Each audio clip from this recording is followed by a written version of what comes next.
আসসালামু আলাইকুম। খিচুড়ি রান্না করব। এখানে আলু,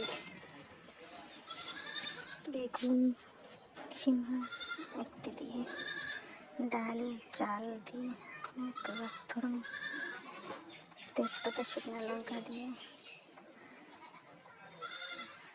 পেঁয়াজ, রসুন, লঙ্কা দিয়ে একটু নাড়াচাড়া করে ডালটা ঢেলে দিলাম।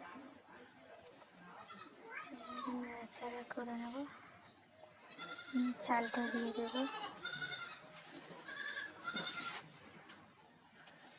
নাড়াচাড়া করে নেব।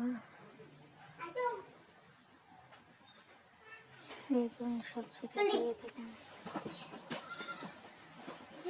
নাড়াচাড়া করে নেব। ভালো করে নাড়ানাড়ি করতে হবে।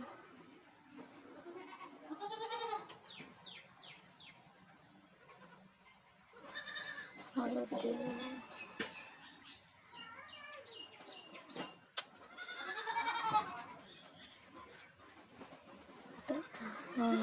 নাড়াচাড়া করে খিচুড়িটাকে, ভিডিওটা দেখবেন, দেখলে ভালো লাগবেন। আপনারা যদি লাইক না করেন, সাপোর্ট না করেন, আমি কী করে সাপোর্ট করবো আপনাদেরকে? প্লিজ আপনারা ভিডিওটা দেখবেন, লাইক কমেন্ট করবেন, শেয়ার করবেন। দেখো কত সুন্দর হয়ে গেছে।